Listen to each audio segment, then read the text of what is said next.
I am Ferdinand Marcos, and I am the President of the Republic of the Philippines. I stand today on behalf of 110 million Filipinos.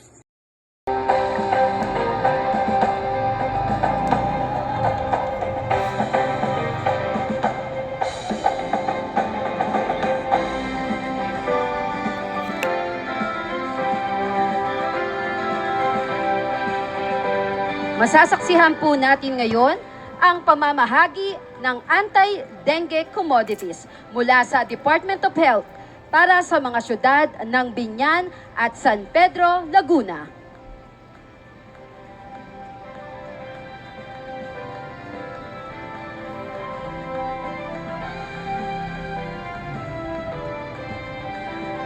Kabilang sa mga laman ng bawat set ay ang mga insecticide for space spraying, larvicide, spray can, long-lasting insecticide, treated skin, bed nets, at dengue rapid diagnosis test. Medical goods. Bilang bahagi ng DOH Medical Mission, ito ay nagbibigay ng serbisyong medikal, kagaya ng check-up and laboratory services, medical procedures kagaya ng X-ray at ECG, vaccination for pneumonia at mga medisina.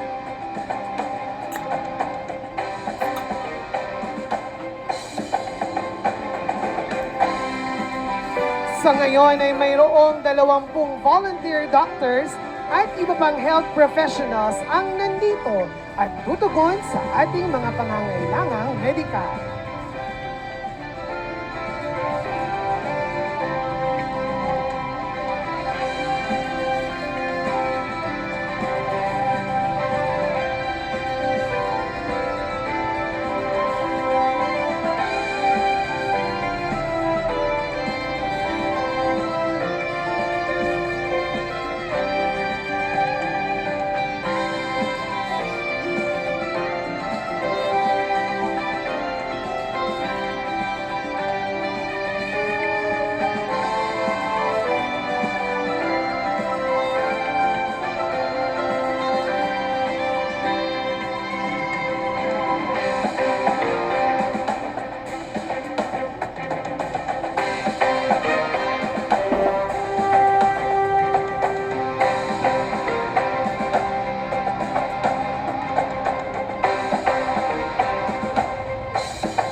Ngayon naman po ay dadako ang ating Pangulo sa Department of Labor and Employment o DOLE Job Fair.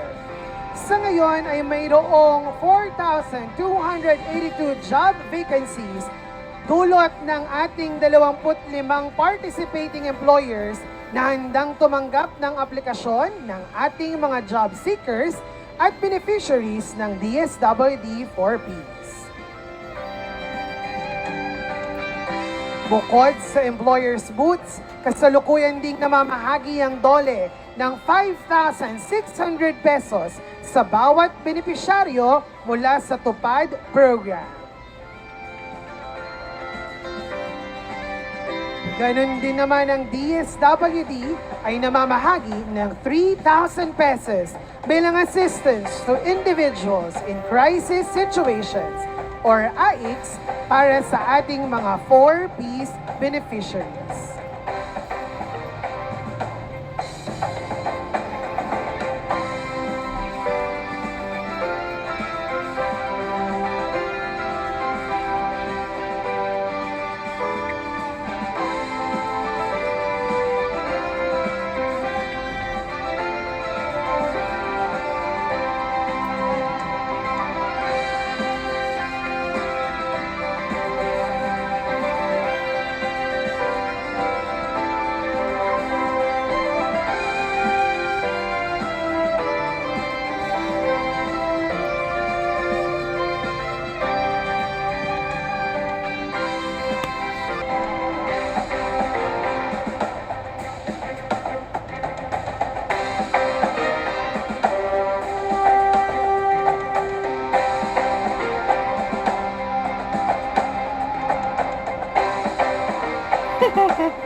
Aroy si Lola. Nagsusumbong. Nagsusumbong si Lola, oh. Hindi niyo pinakain si Lola. Hindi, joke lang, guys. Nagsusumbong si Lola talaga. Shout out sa mga taga Laguna. Congratulations sa mga natanggap sa trabaho.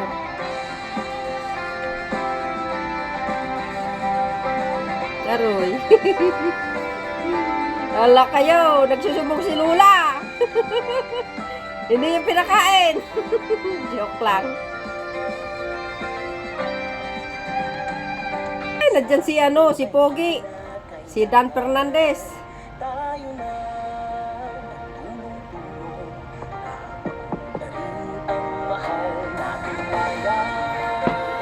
Ayun.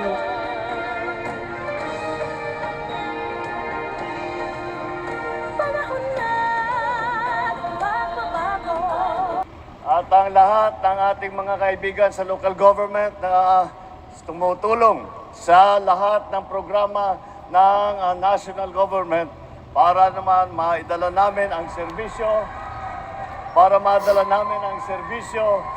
ng pamahalaan sa lahat po ng tao. Nakita po itong aming ginagawa rito ay yung parang serbisyo center. Andito po na doon po sa labas, meron pong nagpapatingin, kung meron pong mga karamdaman, may konting medical mission doon. Magpapasalamat din kami sa mga doktor, sa mga nurse, sa mga medtech na nakilahok dito sa ating medical mission. Hindi po namin magagawa yung aming mga ginagawa kung hindi po kami tulungan ng ating mga kaibigan sa local government. Kaya naman po ay napakalaking bagay para sa amin na nandiyan kayo upang tumulong, upang marami po tayong matignan na mga pasyente at matulungan. Dito naman po sa kabila ay yung job matching at saka yung job fair. At ulit, nagpapasalamat ako sa ating mga employer na nandito upang bigyan ng pagkakataon ang ating mga kababayan na makahanap ng trabaho na bumabagay doon sa kanilang kakayahan, doon sa kanilang training. At dito yata sa Laguna, mukhang masarap yata yung merienda doon sa banda ron at malalakas ang boses dito sa tupad cheerleader. Nagpapasalamat kami sa ating mga employer na sumama ngayon dito sa ating serbisyo para magbigay nga ng pagkakataon sa ating mga manggagawa na makahanap ng trabaho na bagay sa kanilang kakayahan. Dahil po, isa sa pinakamalaking problema na hinaharap natin handang-handa naman magtrabaho ang isang manggagawa, ngunit ang kanilang training ay hindi nagbabagay sa hinahanap ng ating mga employer. Kaya yun ang ginagawa po natin, nag-job matching po tayo. Ibig sabihin, kung ano yung bagay sa kanya, hinahanap natin yung trabaho at pinagkakasama natin. Mukhang dito yata sa Binyan, dito sa Laguna, pinaka-successful. Dito na, ang dami kong nakita, may suot na. Alam niyo po ang kahulugan nung t-shirt na yan, nakalagay HOTS. Ang ibig sabihin, hired on the spot. Wow. Ibig sabihin, yung may suot na t-shirt na ganyan, Hey, na congratulations. nagkatrabaho na dahil dito sa ating job fair. At nandito rin ang ating mga beneficiary ng tupad. Ay, Si Sec Benny, ang laki yata ng binibigay ninyong benepisyo dahil napaka... Ang mga tupad Nakakatuwa naman. ay beneficiaries para nga doon sa mga nawalan ng trabaho at nais magsimula. May konting livelihood, training, meron din konting tulong galing sa pamahalaan. Ganun Upang dapat. naman, kahit na walang trabaho, meron namang magagamit na kahit kakaunti na maipakain sa kanilang pamilya, sa sarili nila. Yan po, nandyan po ang tupad. At dito naman sa Mandarito ay ang ating mga AIX na beneficiary. yay! Congratulations. Pero yung mga nakikita po natin dito sa po mga serbisyo fair na ginagawa natin, ito po, congratulations dapat ang ating sabihin sa kanila dahil sila ay mag-graduate na. Ibig sabihin, gumanda na ang kanilang kalagayan na hindi na sila kailangan umasa pa sa AX. Kaya sila ay napaganda na nila ang kanilang pamumuhay. At ngunit hindi naman ibig sabihin na pababayaan na po namin kayo. Nandiyan pa rin kami at tutulungan po kayo namin sa mga ganun din, livelihood program at sa employment program, lahat po ng ganun. Yun ang gagawin po natin para sa ating mga IX graduate. Ganyan po ang aming mga ginagawa dito sa ating pamahalaan. Meron po kami polisiya na sinusundan. At ang polisiya na yan ay tinatawag namin all of government approach. Ibig sabihin, lahat ng buong pamahalaan ay kasama sa bawat proyekto. Kaya po, dito po ay ilang cabinet secretary. Nandyan po, nakakilala po ninyo si Secretary Benny Laguespa ng DOLE. Andyan po si Secretary Ted Herbosa ng DOH, the Department of Health. Andyan din po, Secretary Rex Gatchalian ng DSWD. Andyan din po si Secretary Anton Lagdameo na siyang troubleshooter namin lahat. Pagka nagkakaproblema sila, isang nag-aayos. At kaya po ay ginagawa po namin ang tinatawag na all of government approach. Dahil sa aming pananaw, yung malalaking problema na hinaharap ng taong bayan ay hindi kakayaning ayusin ng iisang departamento lamang. Kailangan ipagsama-sama natin lahat ng kakayahan ng pamahalaan, lahat ng yaman, lahat ng galing, ng lahat na nasa pamahalaan na makakatulong. Kaya po, hindi lamang isang departamento ang tinitignan po natin. Hindi lang isang departamento ang inaasahan natin. Kapag makatulong ang ibang departamento, pinagsama-sama po natin, kagaya para naman mas maganda ang pagparating ng serbisyo sa ating mga kababayan. Yan po ang aming ginagawa ngayon. At pag sinasabi kong whole of government approach, hindi lang po national government ang pinag-uusapan dito. Dahil local government ay napakalaking bahagi, napakahalagang bahagi ng ating ginagawa. Kung hindi po magandang ugnayan, kung hindi po magandang tulungan ng national government at saka local government, napakahirap po ng aming gagawin. Napakahirap po paabutin sa inyo sa grassroots level hanggang barangay level. Napakahirap po kung hindi po tayo nagtutulungan kasama ng LGU. Kaya nagpapasalamat ako sa ating mga leader, sa ating mga LGU executives, sa ating LGU local community leaders dahil po kung hindi po sa kanila ay hindi po ganito kaganda ang ating serbisyo fair. Kaya naman po ay ang sadya ko lang naman po dito ay makadaan, makita na magandang patakbo na marami po marami po sa inyo ang nakarating na magkaroon naman, mapakinabangan po ang ating serbisyo fair. At natutuwa naman ako na napuno natin itong stadium ninyo at nandito kayong lahat. Sana naman ay mabigyan po namin, asahan po ninyo. Lahat po kayo ay kung ano man ang kinakailangan ninyo, basta sabihin nyo lang po sa amin, sabihin nyo sa local government, sabihin nyo po sa mga kalihim natin, sabihin nyo mo sa mga regional officer, sa mga local provincial officer, municipal officer. At aabot din sa amin yan. At gagawin namin kung anong kaya namin gawin.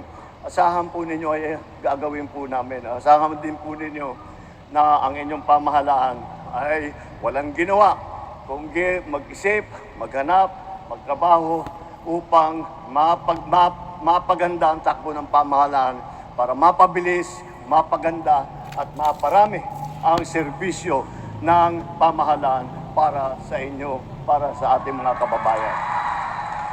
Kaya po, yun lang naman po at sana naman po ay itong aming ginagawa ng mga serbisyo fair ay makatulong sa inyo. At alam nyo po, hindi lang po dito sa Binyan ito, ay ginagawa namin ito sa buong Pilipinas. At kagaya ng nangyayari dito, ay meron din po sa iba't ibang lugar.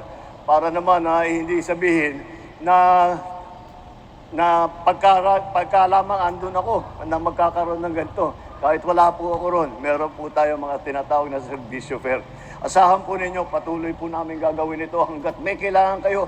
Ang pamahalaan ninyo ay hindi kayo iiwanan. Nandito kami upang kayo ay magserbisyo sa inyo. Maraming salamat po. Sa ngayon, we have 26 companies participating dito sa job fair na to na kinonduct natin in coordination with the Department of Labor and Employment.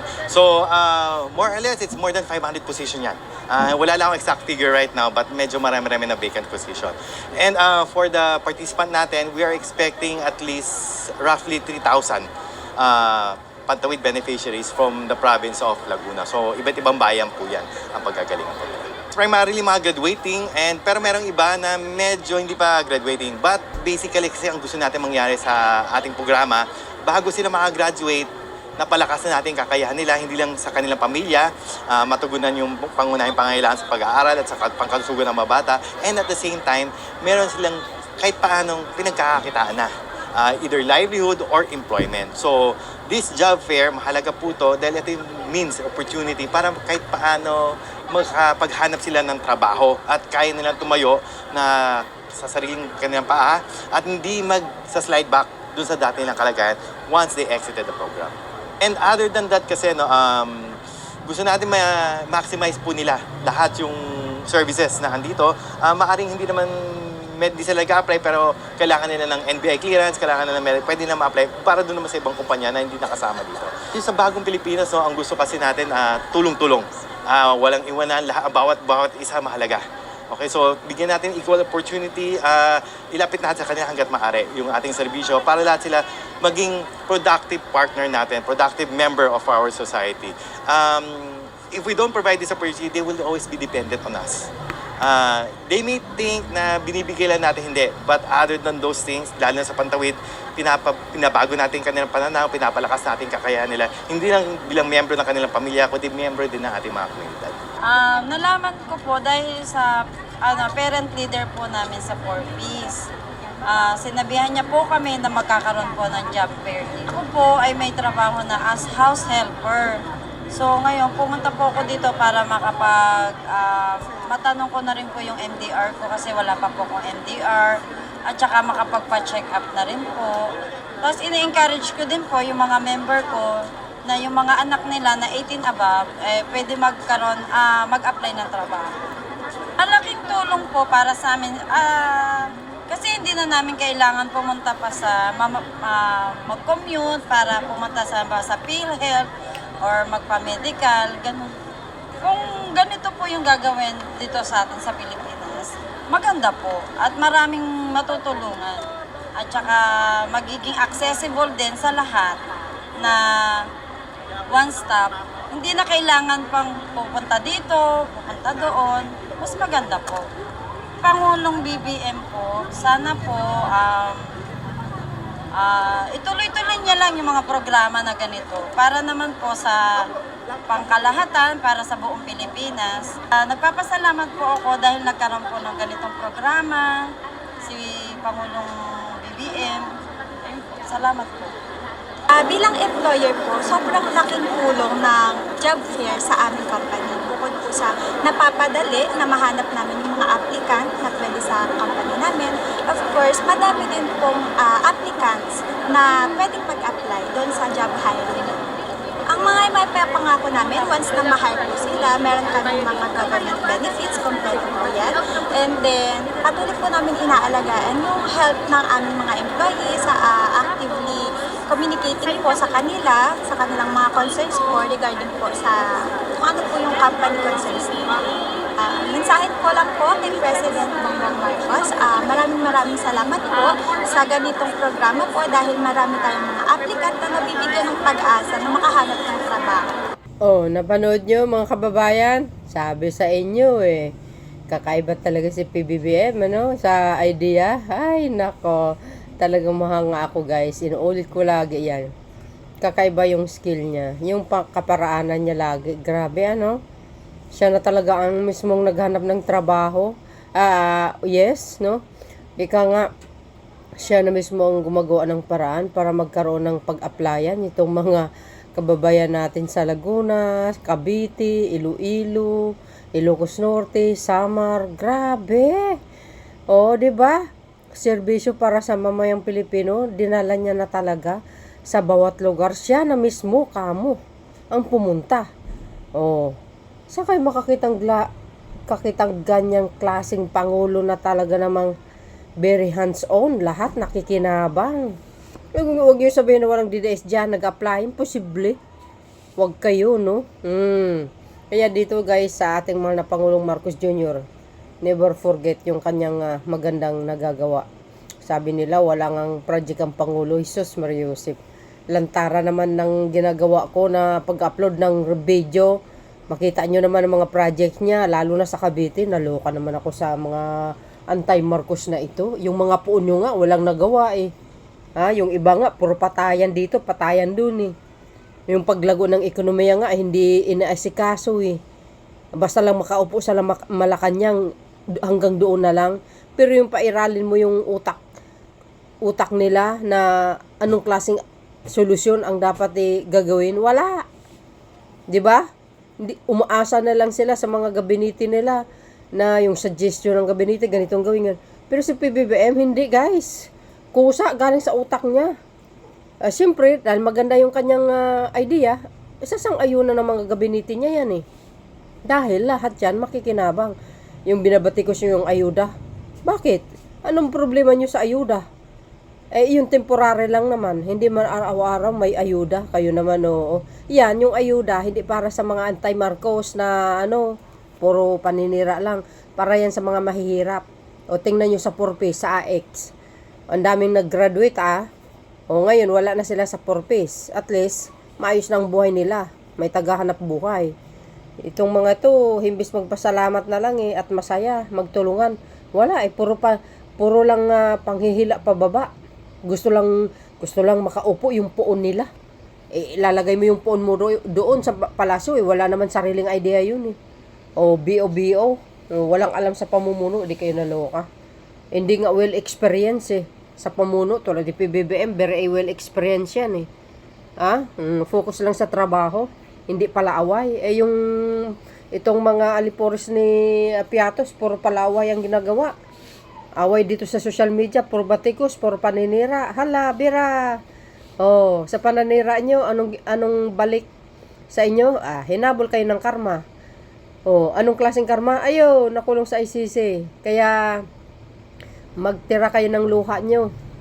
May kasunod pa sa impeachment ni Piatos.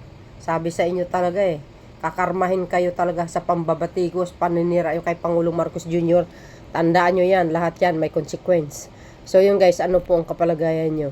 Oh, shout out sa mga nagsasabi na walang project ang Pangulo sa Laguna, saan man. At shout out sa mga anti-Marcos na nagmamagaling, feeling mga abogado. Oh, shout out sa inyo. Na sinasabi walang nagawa ang Pangulo, mahiya-hiya kayo, no? Oh, 'di ba? After ng pandemic, hindi naman gumagawa ng kaparaanan yung poon nyo para maghanap ng trabaho para sa mga jobless. Si PBBM mayroong ganyan. O, tingnan yung ginawa niya. Siya na po mismong lumapit, 'di ba? Dinala yung mga iba't ibang kumpanya. Sa one-stop shop ba yan? O, job seeker, job fair, di kayo naloka. So yun guys, ang aking pinaka-latest updates video. Abangan natin ang ating mahal na Pangulo sa iba't ibang lugar. No? Thank you for watching. Don't forget to follow me guys. Likes and comment. Babush! God bless Philippines! Count of 3. Ready po? 1, 2, 3. Isa pa po? In a count of 3. 1, 2, 3.